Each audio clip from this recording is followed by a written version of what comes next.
өдрийн мэнд хүргье. За ингээд Ховд аймгийн химийн сорилт 5 буюу органик биш химийн сорилын тайлбарыг хүргэхэд бэлэн боллоо. За нэгдүгээр асуулт нь дахианы өндөгний ихэнх хувийг ямар бодис бүрдүүлдэг вэ, эзэлдэг вэ гэсэн асуултанд бол энэ 11-р ангийн сурах бичгийн шухаан чулуу гэсэн нэг хичээлийн хамгийн эхэн дээр байдаг дахианы өндөгний хальсны ихэнх хувийг кальцийн карбонат бүрдүүлдэг гээд ингээд энэ нэгийн бол A хариулт нь зөв байжээ. За хоёрдугаарт нь цементийн найрлаганд үндсэн түүхийд болох шухаан чулуу хэдэн хувийг эзэлдэг вэ гэсэн чинь цемент энэ мөн ялгаа байхгүй.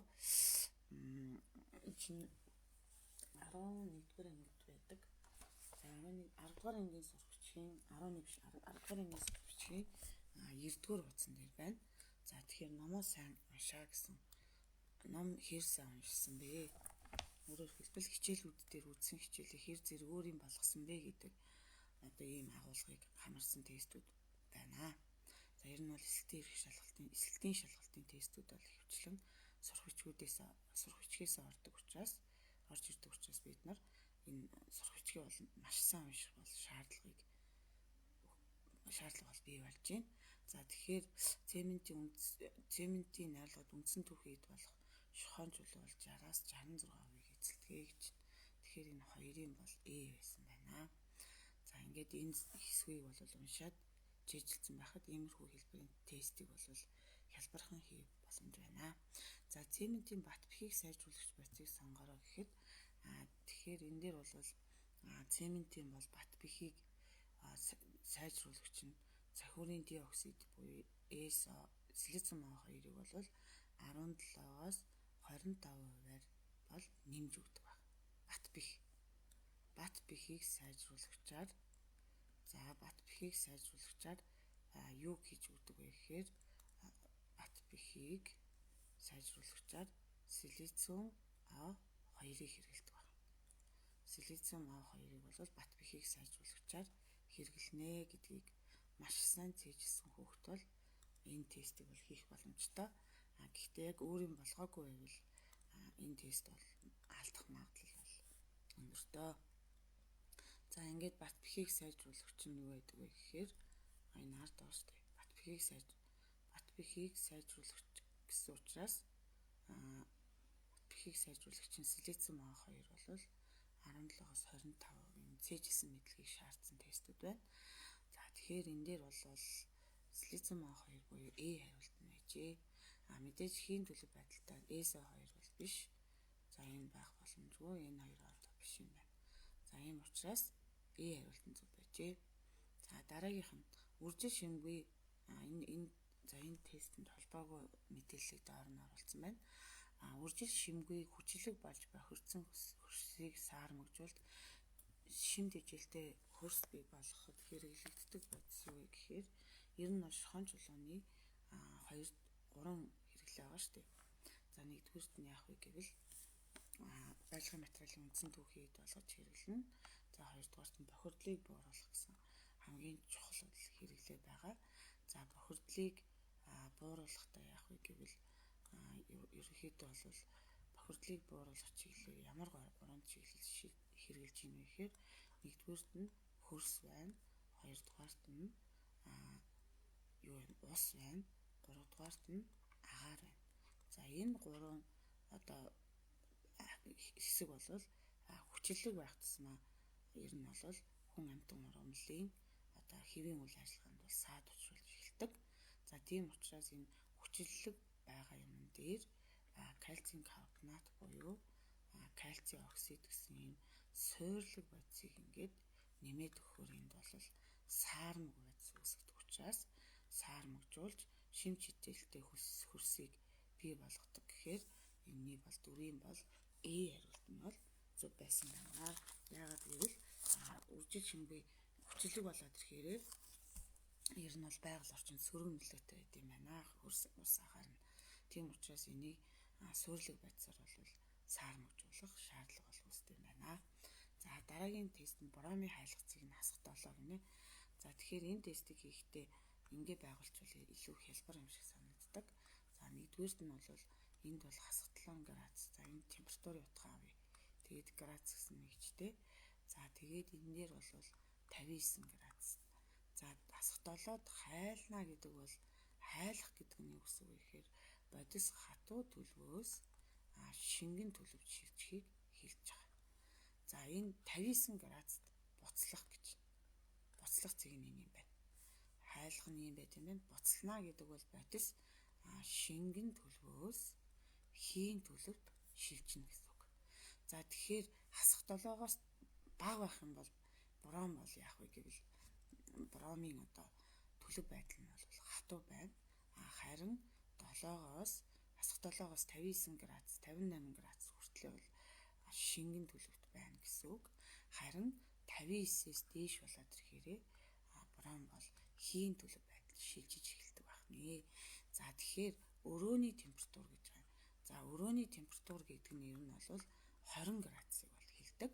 Тэгэхээр 20 градус за энэ хавцас байлаа гэж бодоход 20 градусын температурт бол бром нь яалтчгүй шингэн төлөв байдалтай байна гэсэн үг. За тэгэхээр энэ тестний аль хариулт нь зөв байсан бэ гэхээр бром бол шингэн буюу C. 5-ын бол C хариулт нь зөв байжээ. За алмазын талаар аль мэдээлэл нь зөв бэ гэж. За тэгэхээр ер нь бол яадаг вэ гэхээр алмаз нь бол энэ дээр бол байгаа. За энэ бол 11-р ангийн сургагчийн 86 дугаар хуудсыг хэрэг унших шаардлагыг бол бий болгож байна. За тэгэхээр алмаз бол яадаг вэ гэхээр ковалент бол атомын тас дорн том молекулын бүтцтэй тий. С алмаз энэ байна шүү дээ. За тэгвэл энэ хайлах цэг ихтэй бат бих байт юм байна. Ихэвчлэн цахилгаан дамжуулахгүй гэдэг нь алмаз нь бол дамжуулахгүй балж хөлөө бол дамжуулдаг тий. За кварц бол дамжуулахгүй. Тэгэхээр энэ нүрс төрөгчийн атомоос бүтсэн том ковалентийн бүтцтэй бөгөөд атом тус бүр нь энэ харуулж байна тий. Нэг нүрс төрөгчийн атом нь 4 нүрс төрөгчийн атомтай ингээд маш бат бүх ковалент толгойг үүсгдэг. За тийм учраас энэний бол E хариулт нь зөв байх магадaltaй байна. За Б-г бол нүрс төрөгчийн атомоос бүтсэн үе бүхий том ковалентийн бүтцтэй гэхээр энэ балж чулууны тухай яриад тах шиг байна. За тэгэхээр энэ бол биш байна. За дараа нь С-ийн ионы холбооноос биш шүү дээ. Ионы холбооноос ионы холбоотой металл бишийн атомын хооронд үүсэх ёстой шүү дээ.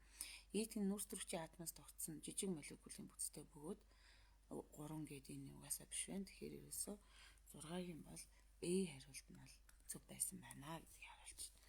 За дараагийнх нь хатуу нүрс төрөгчийн диоксид агуулсан шилэн аягийг бол яасан бэ гэхээр за нүрс төрөгчийн диоксид буюу CO2 байна.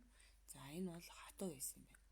За хатуу нүрс төрөгчийн диоксидыг агуулсан шилэн аягийг өрөөний температуртаа хий татах шүүгэнд тавьсан нүрс төрөгчийн диоксид хийн төлөв шилжижээ. Аль процессны энэхүү төлөвийн шилжилтийг тодорхойлох вэ гэвэл хатуу байснаа шууд хийн төлөв шилжнэ гэдэг бол энэ бол хуурай нэрэгдэх буюу хуурай нэрэгдэх. За хуурай нэрэгдэх буюу энэ бол сублимацлагдах процесс гэж нэрлэдэг.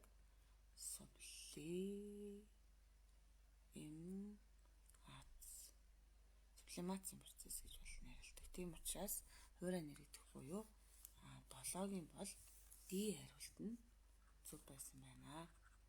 Яагаад гэвэл хуурай нэрэгддэг гэж байгаа учраас бодис хатуугаас шууд хийн төлөв шилжих учраас D хариулт нь.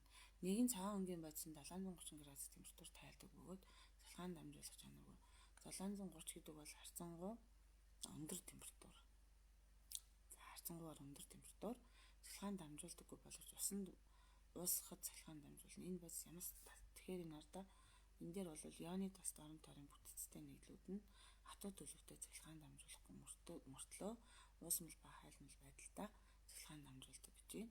Шалтгаан нь юу вэ гэхээр нөгөө нэмэх хасах цэнэгтэй ион жишээлбэл натрийн хлорид бол натрийн нэмэх хлорид хасах цэнэгтэй ионууд үүсгдэг гэсэн хайлуулаад шингэн төлөв шилжүүлэхэд ингэдэг байна.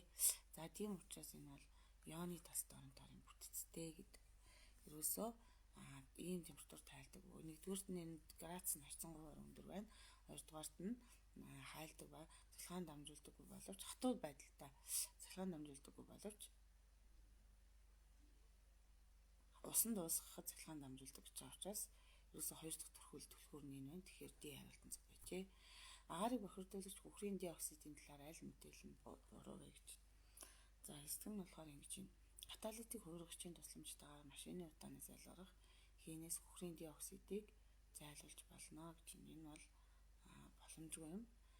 Яагаад гэвэл машины тэр юун дотор SO2 дээр тэнд чинь ер нь бол шухан чулуун нэмжаарч үйлдвэрийн яндангаас гардаг одоо SO2-ыг зайлуулахтай яадаг вэ гэхээр кальцийн карбонатыг нэмж өгдөг ялаа.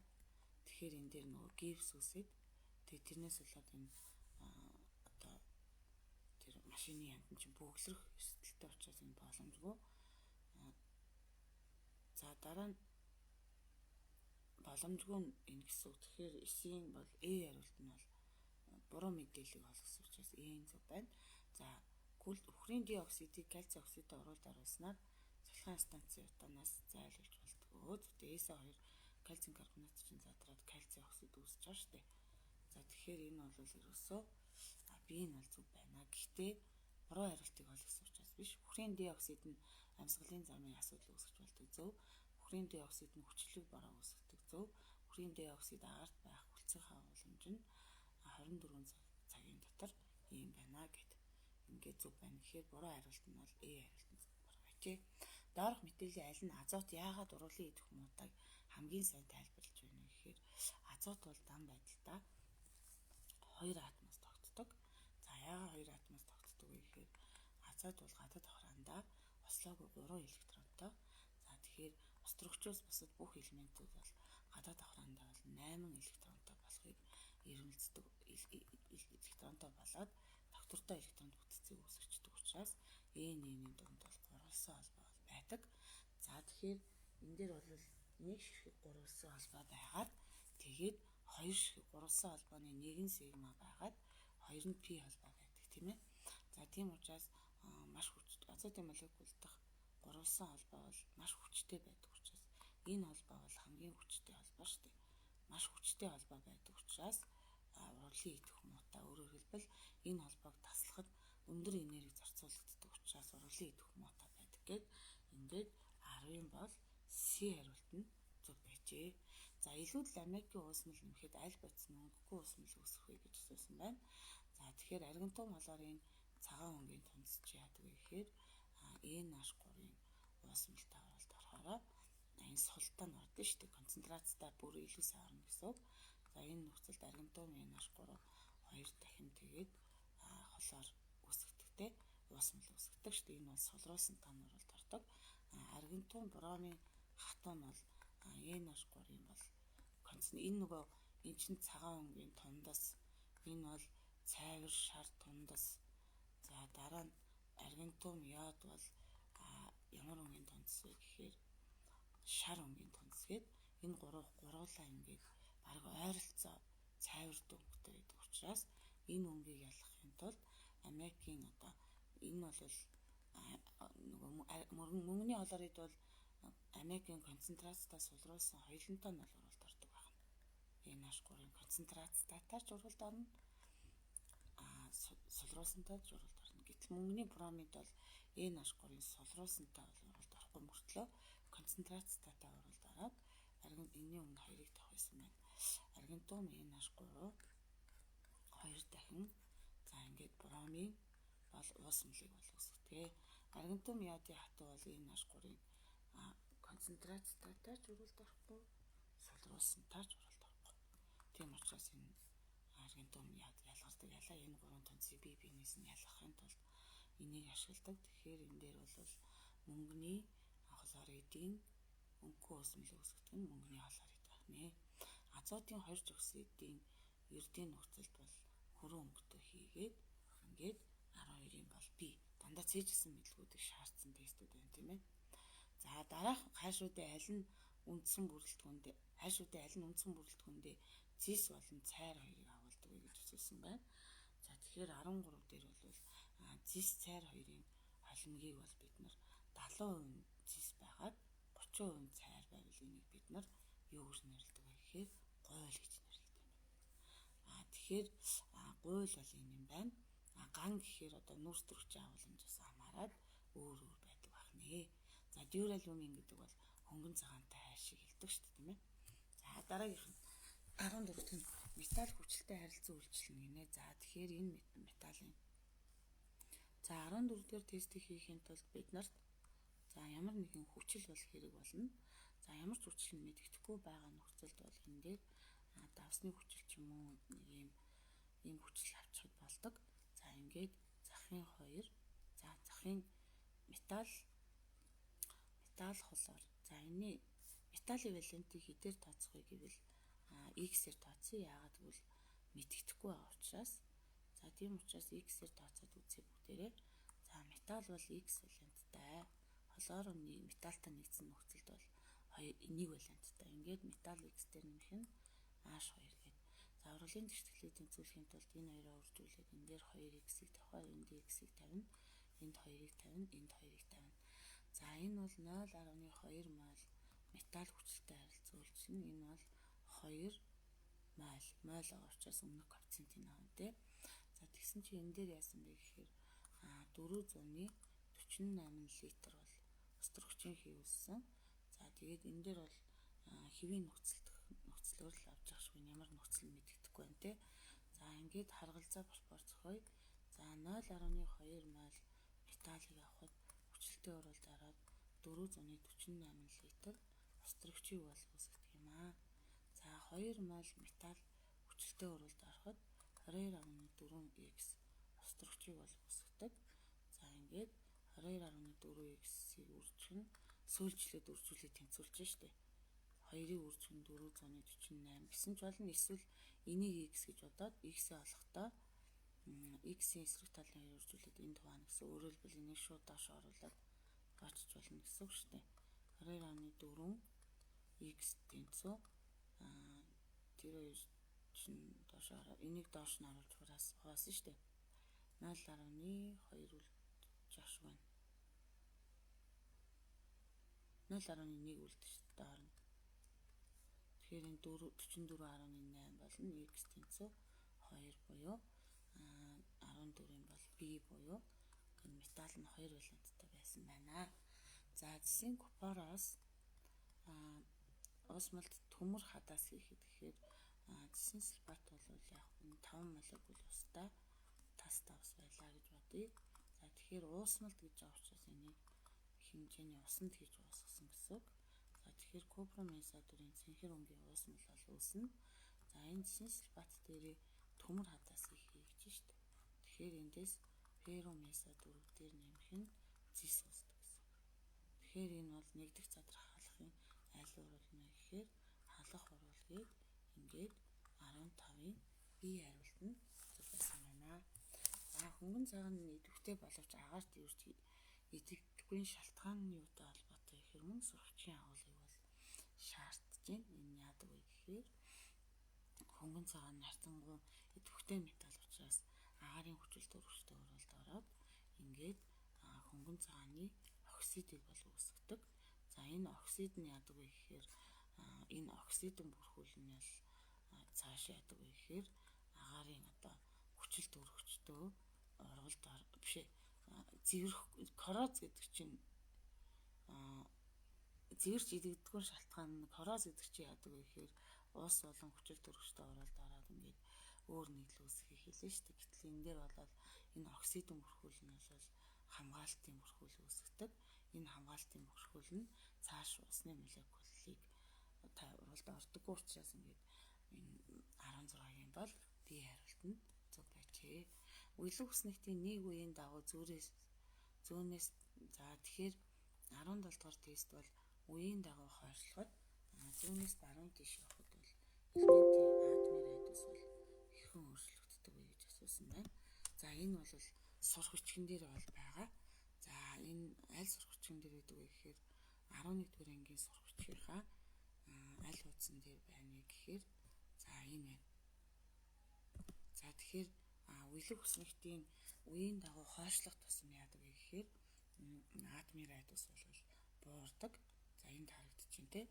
За энд бол яасан бэ гэхээр уялаг үснэгтийн үеийн дагуу хойшлох тусам бол энэ дээр атомын радиус бол багасж байгаа нь харагдчихээн. Энэ бол атом шүү. Энэ доотлих нь бол ион байна тий. Энэ доотлих нь бол ионы радиус. За энэ үеийн дагуу хойшлох тусмаа яадаг вэ гэхээр энэ гадаад давхраандаа 1 электронтой, гадаад давхраандаа 2 электронтой, гадаад давхраандаа 3 электронтой, энэ гадаад давхраандаа 4 электронтой, гадаад давхраандаа энэ нөхөр болохоор 5 электронтой байдаг тий. За хөхөр бол гадаад давхраандаа бол 6 электронтой байдаг. Холоор гадаад давхраандаа 7 электронтой байдаг. За үеийн дагуу хойшлох тусам гадаад давхраан дахь электроны тоо ихсдэг тий. Эннээсээ болоод яах вэ гэвэл одоо атомын нийт эзэлгүн буураад атомын радиус бол буурч өгдөг. Тийм учраас энэ дээр бол аль хариулт нь зөв байсан бэ гэхээр за саяны тест рүү оръё бүгдээрээ. Үеийн дагуу атомын радиус асуусан шүү дээ. Тийм учраас бид нэг атомын радиустай л тайлбар өгнө гэсэн үг.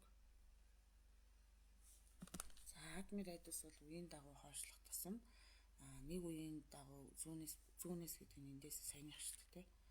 За ингээд үеийн дагуу хойшлох тусам бол атомын радиус хэрхэн өөрчлөгддөг вэ гэвэл шууд багасна буюу буурна гэдэг хариултыг бол бичнэ. Яагаад гэвэл үеийн дагуу хойшлох тусмаа электроны тоо нэмэгдээд электроны тоо нэмэгдэнэ гэдэг бол цөмдөө хүчтэй татагдаад тэрнээсээ болоод атомын нийт эзэлгүн буюу радиус нь бол багасдаг. Ингээд 17-гийн бие хариулт нь бол зөв байжээ. За үлгэх системийн нэг бүлгийн дагуу дээрээс доошлоод металл шинж хэрхэн өөрчлөгддөг вэ гэж асуусан байна. Бүү ялгарахгүй саяны одоо зүйл дээр бол байна. Энэ дээр бол шүү дээ. Тэгэхээр сурах хичээл хэн сайн унших вэ гэдэг ийм асуудлыг бол бид нарт өгөөд байна. Тэгэхээр бүгдээрээ ингээд аюу сайхан сурах хичээл бол унших бол шаардлагыг бол нарт өгч байна. За тэгэхээр үлгэх ус нэгтгэн бол бүлгийн дагуу яадаг вэ гэхээр цалхан сүрэг чанар нь бол буурдаг. За ийм учраас металлын шинж бол яах вэ гэвэл нэмэгддэгэ гэдэг энэ хариултыг өгөөд за тэгээд бид нар бол алийн дугуйлах хэрэгтэй байсан бэ гэхээр бүлгийн дагуу дэвш литий, натрий, за жишээлбэл энэ 18 дугаар тесттэй кали, рубидий, цези, франций гэсэн элементүүдийн хувьд металл шинж бол өснө. Яагаад өсөж байгаа вэ гэхээр гадаад давхрааны электроны тоо бишээ өөрчлөгдөхгүй шүү дээ. Давхраа нэмэгдчихээд зарцангуй цалхан сүрэг чанар буурч байгаа байхгүй бүлгийн дагуу доошлох тусмаа. За тийм учраас металл шинж хэрхэн өөрчлөгдөх вэ гэвэл хүчтэй болно буюу 18-ын бол C хариулт зөв байжээ. За 19-ний энэ үлгэх хандлагын тухай өгүүлбэрийг өгнө. 7 дугаар бүлгийн дагуу доош галлид ионы ангижруулагчийн хүч, галлины эсэлдүүлэгчийн хүч хэрхэн өөрчлөгдөх вэ гэдгийг яг нь шууд бол ихсэж багасна гэж хэлж болно. Гэхдээ энэ бол 11-р ангийн сургалтчдээр байдаг. За энэний алин дээр нь байдаг вэ гэхээр хамгийн артлын нөгөө хөхөр дээр байд. За энэ. За энийг л асуугаад байна биднээс. За галленууд бол яадаг вэ гэхээр электроныг авч ангижирч эсэлдүүлж болдог гэж юм тий. За тэгээд ингээд электроныг За энэ дээр бол яасан бэ гэхээр галлид ион нь бол электроныг авч энэ эсэлдүүлэгч болдог гэж шүү дээ.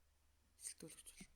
Атомын цөмийн давхрааны тоо цөөн байхын хэрэг электроныг цөмдөө ойрхон байлгаж цөмөөс алхахлагдах нөлөө багасна. За тэгэхээр эндээс бол юу гэж дүгнэх вэ гэвэл бүлгийн дагуу эсэлдүүлэгчийн хүч суларна. Эсэлдүүлэгчийн хүч буурна гэсэн үг. Тий. Эсэлдүүлэгчийн хүч буурна. Энэ өгүүлбэр хагааз. За дараа нь галлид ион электроныг авч эсэлтэн ангижруулагч болдог. За тэгэхээр бүлгийн дагуу галлид ионы ангижруулагчийн хүч бол нэмэгддэгэ гэж. Бүлгийн дагуу галлид ион чи өөр юм яриад байна шүү дээ. Энэ бол атомын галленуудын атомуудын эсэлдүүлэгчийн хүч нь сулраад энэ бист аимшиг юм болгож байна. За яг энийг ингээд арилгачих. За тэгэхээр ерөөсөө энэ дээр хоёр л ойлголт байна. Ерөөсөө энэ хоёр ойлголтыг л мэдчих тэр нь бол асуудалгүй. За ийм хэлбэрийн тестийг бол ингээд хийх боломжтой юм байна шүү дээ бид нар бол. Бүлгийн дагуу яах вэ гэвэл галлид ионы ангижуулагчийн хүч нь бол нэмэгдсэн мөртлөө үеийн дагуу бол яаж юм гэхээр яаж байгаа гэдгийг эндээс бол харж болж байна шүү дээ. За ингээд энэ тест энэ одоо хэсгийг хэр сайн уншсан бэ гэдэг энэ тест байгаад байна шүү дээ. За үүнийг хийхэд бол галгианууд нь электрон авч ангижуулж эсэлтүүлэгч болдог гэж байна шүү дээ. Электрон цөмдөө дутагдах хүч их багтсан атом электроныг авч ангижрах хандлагатай байдаг учраас бүлгийн дагуу эсэлтүүлэгчийн хүч суулгана гэдэг нь юу гэсэн үг вэ гэхээр жишээлбэл бол фотор, калор, бром, йод гэж доошлох тусмаа эсэлтүүлэгчийн хүч сулгана. Яагаад гэвэл цөмөөс аслагдчихж байгаа учраас тийм учраас сулард юм байна. За дараа нь галлидионы гэж байна. Тэгэхээр фотор хасах 1, бром хасах 1, йод биш холоор нь багсчихлоо баларлаа. За фотор дараа нь юу гэдэг вүлээ? За энэ өнгөрөхчүүл арай өвдөх юм шиг байна. Холоор хасах 1, бром хасах 1, йод хасах 1. За бүлгийн дагуу доошлох тусмаа ангижуулагчийн хүч ихсдэг.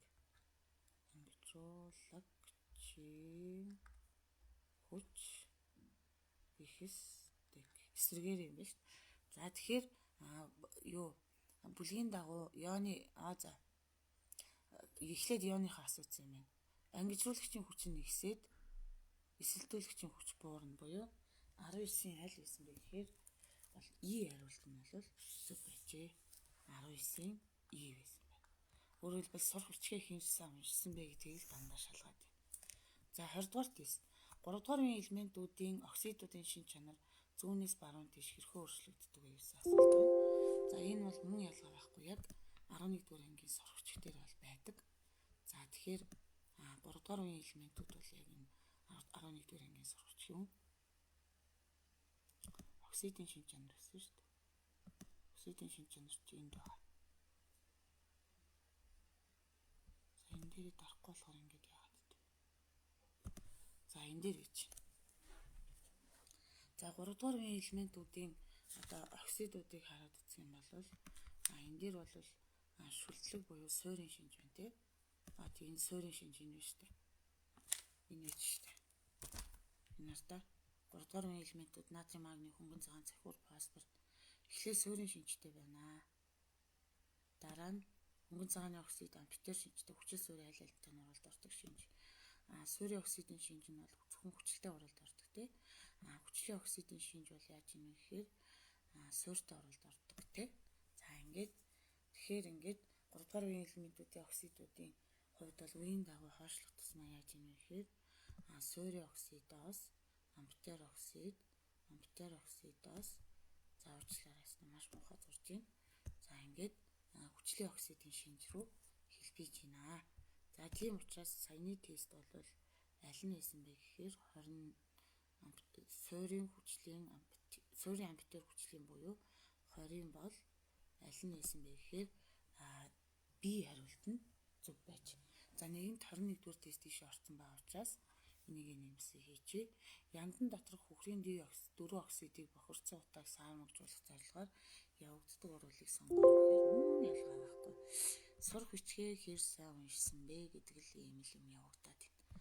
За тэгэхээр энэ яндан доторх утаатай урвал хаана гэдэг вэ гэхээр шохойн чулуу гэдэг энэ 10 дугаар ангийн сурах бичиг дээр байдаг. За шохойн чулууны үндсэн хоёр хэрэглээ байдаг те. За нэгдүгüүрт нь барилгын материалын үндсэн түүхийд болно. Хоёрдугаарт нь бохирдлыг бууруулах гэсэн энэ хоёр чиглэлээр бол үндсэндээ хэрэгэлдэгэ. За одоо яг энэ яндан доторх хөхрийн дөрвөн оксид бол бохирдсон утааг саармагжуулахад явагддаг уруул нь бол энэ байна. Кальцийн карбонат дээр юуг нэмсэн?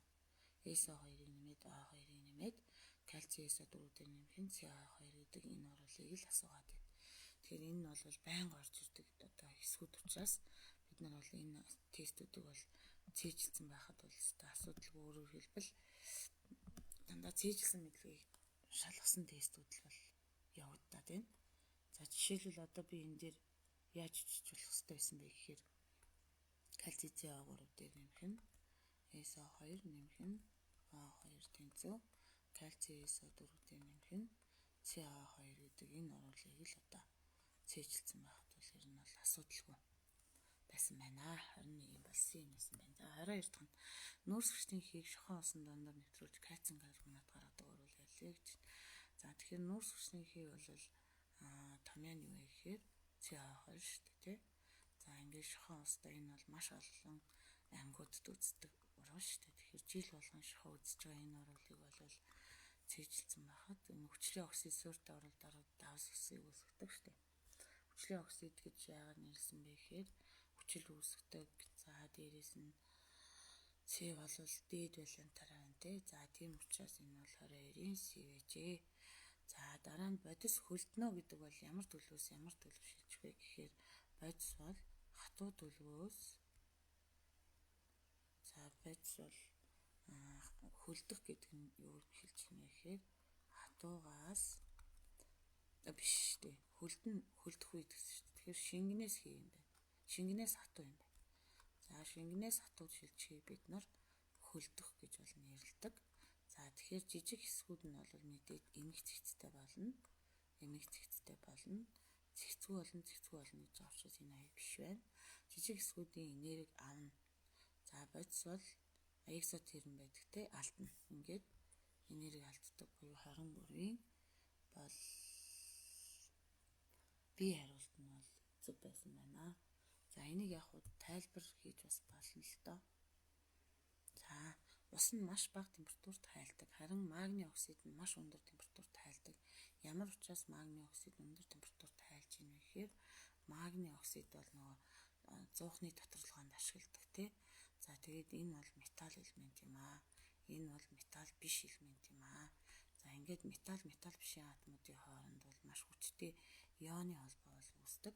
За ионы холбоо нэмэх асгацын үүд хүчтэй таталцдаг учраас хайлах температур бол өндөр байдаг. За тийм учраас ионы макро ионы тас доромтор буюу 24-ийн бол хариулт нь бол зөв байжээ. Яагаад гэвэл макро ионы тас доромторын бүтцтэй учраас ингээд 24-ийн бол хариулт байжээ. За ижил маста дараах нитратын давсуудыг халаахад альнаас нь хамгийн их эсрэг хүнтэй хий алгарах вэ гэж шиний тайлбар наадчих. За яг хөө энэ дээр хийж үзье та бүгд. За тэгэхээр энэ бол дандаа 2 валенттай металлын нитратууд байна. За ингээ 2 валенттай металлын нитратуудыг дулааны температурын нэгсээ халаагаад дулааны задралд оруулахад 2 валенттай металлын оксид NO2 үүсгэн задардаг. За ингээд 2 4-ийг тавиад урлагийн тэгштэглээ бол тэнцвүүлнэ. За тэгвэл эндээс бол урлагийн тэгштэглүүдэд бичиж үзнэ. За нэгдүгээр А урлагийн тэгштгэл нь болно. Магний NO3 2 дугаар бүлгийн металлын нитратуудыг халаад задлахад магний оксид дээр нэмэх нь NO2 нэмэх нь O2 гэдэг ийм бүтээгдэхүүн байцыг бол үүсгдэг. Мөн ялгаа байхгүй. Кальций NO3 2 дахин за кальций оксид за тэгээд 4 NO2 нэмэх нь O2. За сид нь стронций NO3 энэ А3 2 дахин за ингээд 2 стронций оксид дээр нэмэх нь 4 NO2 дээр нэмэх нь O2. За дээд нь барийн NO3 2 дахин дээр задлаа. Дулааны задралд орууллаа. Барийн оксид дээр нэмэх нь NO2 дээр нэмэх нь O2 бол үүсгдэг. За ингээд урлагийн тэгштэглээ сайхан тэнцвүүлчихнэ. За ийдхэн зэсийн нитрат купрум NO3 2 дахин задарлаа. За купрум оксид дээр нэмэх нь NO2 дээр нэмэх нь O2 үүснэ. За одоо эндээс харах юм бол ижил маста дараах нитратын давсуудыг халаахад альнаас нь хамгийн их ижил маста гэхээр за одоо энд 1 г ч гэдэг юм уу бүгднгийн за 1 г байлаа гэж бодъё. Бүгдээрээ 1 г байсан гэсэн үг. За альнаас нь хамгийн их эзлэх хүнтэй хий алгарах вэ гэхээр энд хий чи энд хий байна, энд хий шүү дээ. За тэгэхээр 5-ийн үржих нь хэвийн нөхцөл 22.4 Тэс x олно гэсэн үг шүү дээ. 5-ыг үржих нь 22.4. Тэгэхээр x олно. Энд 0-ын мас хэрэгтэй. Бүгд адилхан нитратууд байгаа учраас яг нэг үржих нь бодож болно. Тэгэхээр хугацаа их орох учраас ер нь бол за А дээр жишээлбэл бодож үзье л да хамаалах. За энэ дээр бол 1 грамм металлыг задлахад x литр одоо NO2 болон O2 бол ялгарч байна. Дараа нь тэр магний чи 24 дээр тэднийг нэмэхээр хэд байж юм бэлээ. За 14 дээр нэмэх нь 48 40. Тэгээд үржих нь 2. За дахиад үржих нь 2. За ингээд 248. 24-ээр үржүүлээд 48 тий. Тэгэхээр энэ масс за энэ 5-ыг үржих нь 22.4. X-ийг олохдоо энэ хоёрыг үржүүлэх энэ тухайн тий. Тэгэхээр энэ эцэлгүүнүүд нь бүгд адилхан байгаа. 5-ыг үржих нь 22.4, 5-ыг үржих нь 22.4, 5-ыг үржих нь 22.4 гэдэг бүгд ижилхэн эцэлгүүнтэй байлаа. За тэгээ x-ээ олохын тулд x-ийн эсрэг талын хоёрыг үржүүлээд энэ хоёрыг үржүүлээд энд байгаа шүү дээ. Тэгэхээр энд бага масстай байх тусмаа ялгарсан хийн эцэлгүүн их байна. Тэгэхээр өөрөлдвөл энэ металлынхаа молекулын массыг бодчихно. Энэ бол 24, энэ бол 40. Стронций чинь 87.6. Ой, баларлаа. За 87.6. Баарыг бол 137, зис бол 64. Хамгийн их нь бол хамгийн бага одоо юу н баар байсан байна. Хамгийн их нь бол 24. Ягаад гэвэл нэгийг нэг тоонд үржүүлээд энд л бага тоо байвал энэ тоо их гарна шүү дээ. Хувааж байгаа тоонд бага байвал их тоо гарна шүү дээ. Тэгэхээр 25-ийн E. Тэгэхээр энийг нэг сая ойлгож өгөхгүй байгаа бол ойлгохын тулд тус бүр дээр нь яг молекулын массыг олж байгаа л нийт молекулын массыг олж байгаад бодоод үзчих. Тэгэхээр ерөөсөө энэ металлын масс нь бага байх тусмаа ялгарсан эзэлгүүн нь бага байх юм байна гэдэг нь харагдана. За тэгэхээр 26-гийн бол C 25 юу? A байсан юм шүү. 25-ын бол A хариултан зөв байжээ. Яагаад гэвэл бага масс хамгийн бага молекулын масстай нь магний байж. За азотын хоорондох энэ гурвалсан холбоог авч үзье. За энэ гурвалсан холбоо бол 1 сигма 2 нь пи холбоо байдаг. За тэгээд энэ металл бишээ атомууд нь ижилхэн байгаа учраас энэ ямар холбоотой вэ гэхээр ижил койл металл бишүүдийн хооронд байвал энэ бол туйлгүй койлын холбоотой юм байна. За ингээд энэ туйлгүй койлын холбоотой учраас энэ зөв 1 сигма 2 пи гэдэг нь зөв. Тэгээд 1/4-тэй хариулт C хариултан зөв байжээ. За 1 м куб агаараас хичнээн хэмжээний азот гарган авч болох вэ гэж. За тэгэхээр 27 бол юу гэж 27 бол ингэсэн гинэ. 1 м куб агаараас хичнээн эзэлгүүн азот гарган авч болох вэ гэж.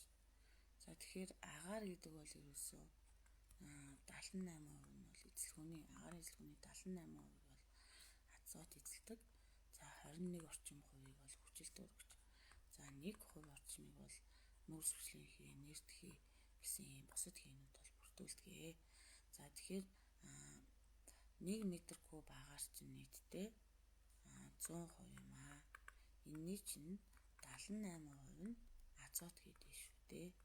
Тэгэхээр эн чинь 0.78 м куб бол азот юм гэсэн 1 м куб бичээ. Тэгээ энэ метр куба дециметр куб руу шилжүүлнэ. 1 м куб нь 1000 дециметр кубтай тэнцвэр байт юм бол 0.78 дециметр куб нь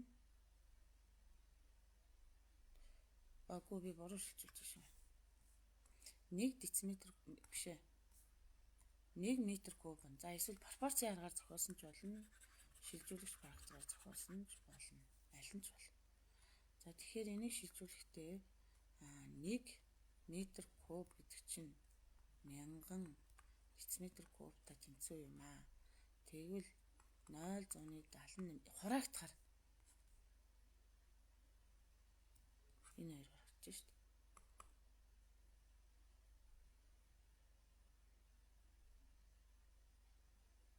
За яж тэгвэл эсвэл ингээ пропорцийн аргаараа л зохио. Тэгвэл арай үлцэтэй байж магадгүй юм байна. За пропорцийн аргаар яаж зохиох вэ гэвэл метр куба ер нь бол 1000-д үржүүлэх гэсэн үг л дээ. Тэгэхээр 1 метр куб чинь 1000-таа тэнцвэр шүү дээ. Тэгвэл 0.78 метр куб нь ургаалрлаа. Метр кубын доор метр куб байх хэрэгтэй шүү дээ. За ишиг орлуулж үзье. За ингээд x тэнцүү 780 метр куб боллоо. Дециметр куб боллоо. За тэгэхээр энийг моль руу азот боллоо шүү дээ. Энэ азот тэнцүү V-г хуваах нь Vm. V-ийн 780 метр кубыг хуваах нь дециметр кубыг хуваах нь 22.4 дециметр куб. 780-ыг хуваах нь 22.4 тэнцүү 3482 буюу 3482 моль азот буюу B хариулт нь байжээ. За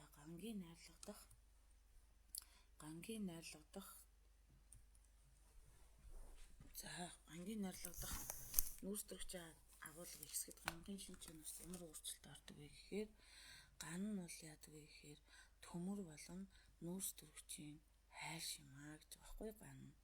За нүүрстөрөгчийн хэмжээ нэмэгдэх тусмаа төмрийн атомын цас дорн тордох улсэлтийг саатуулж материалыг илүү хатуу болгодог.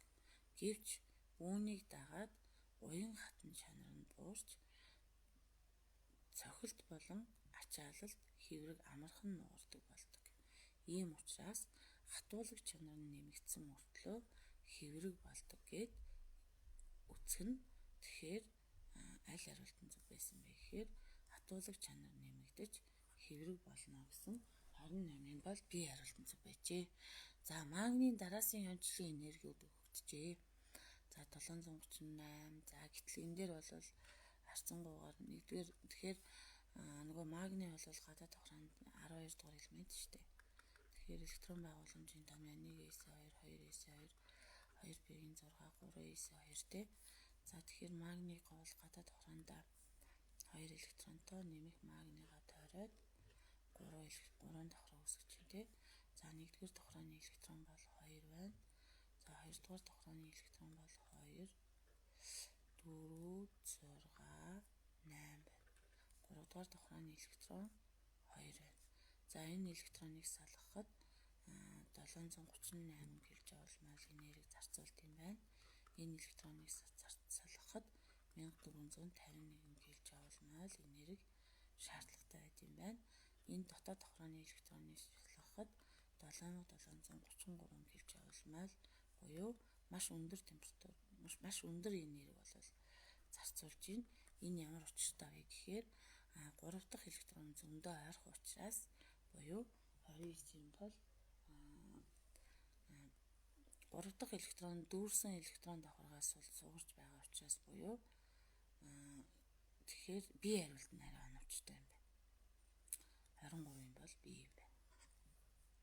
За эхний онцлог энерги гадаад тохрооноос 3 харьцангуй бага энерги зарцуулагдаж байна тийм. За 2 электрон алсны дараа магний идэвхгүй хий болох неонтой ижил электрон бүтцийг үүсгдэг учраас дараагийн 3 дахь электрон зөндөө бол илүү ойрхон байрлаж байна тийм. Энэ 3 дахь электрон чинь шүү дээ. Энийг салгахад дүүрсэн буюу яг неоны атом бүтцтэй адилхан гадаад тохрооны электрон бүрэн дүүргэгдснээс салгаж байгаа учраас тэрнээс гадна цөмтөөгөө ойрхон байгаа учраас өндөр энерги шаардлагатай гэд ингээд 29-ийн бол B хариултан зөв байжээ. За X металл нь Y металл биш дээ. За X нь металл байсан. Y нь металл биш байсан. За X нь нэгдүгээр бүлэг тэгэхээр энэний валент 1 байна гэсэн үг.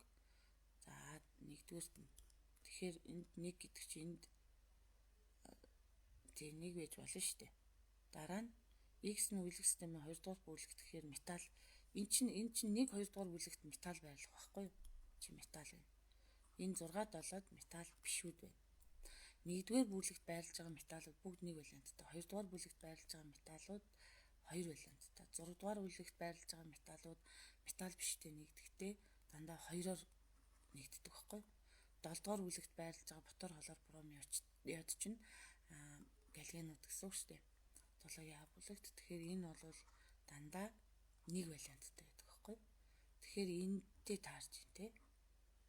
6-р бүлэгт дээрээс нь 1 гэдэг чинь 6 гэдэг чинь 6-р бүлэгт хүчил төр хүчин металлтай нэгдэхээр 2 байдаг ялла. Тэгэхээр x2 y гэдэг нэгдлийг үүсгэдэг. Тэгэхээр 1 болон 6-тай. 2 7-тай нэгдвэл жишээлбэл 2-р бүлэгт кальций байгаа шүү дээ. 7-р бүлэгт ботор байгаа шүү дээ. Кальций ботор 2 болчиход байгаа байхгүй. Тэгэхээр энэ бол биш гэсэн. Тэгэхээр аль хариулт нь 1 3 буюу D хариулт 30 бол D хариулт нь зөв байжээ. За хэдэн минут амарч жагаад тэгж жагаад дахиад бичлэгээ үзээрэй.